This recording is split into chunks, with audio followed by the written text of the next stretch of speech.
Here's our old Lennox CHP unit. They're having trouble with it.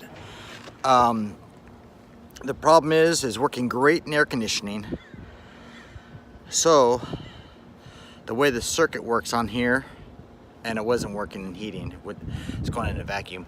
But the way it goes is on air conditioning, it goes discharge, coming out of the reversing valve, goes in here, goes the outdoor coil, comes back, liquid coming up here. This is your liquid line going into your dryer,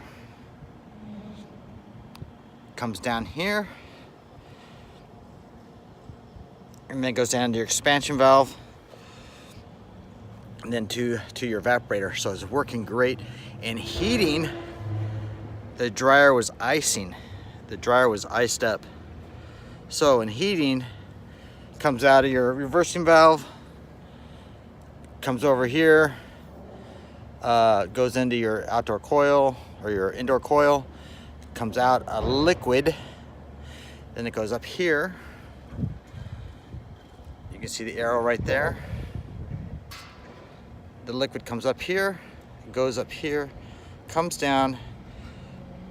From here, it goes into the outdoor coil, which is down here, and then goes back. That's your cycle. But this is a dryer, a filter dryer with a check valve in here. So it actually only goes one way.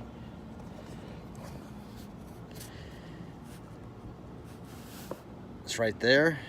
It only goes one way, and it's only filtering when it's going into air conditioning mode.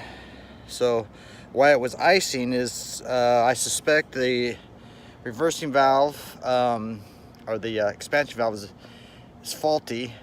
So it's shut down, so all your refrigerant is trying to go through this dryer, which is a check valve. It's not supposed to go that way. It's supposed to go this way. So bad TXV. But if you were to change out the TXV, you got to make sure you put a check valve dryer in there, or you're gonna have some problems.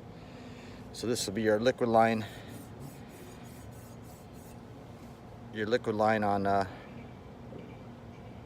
heating, and then this is the one on cooling.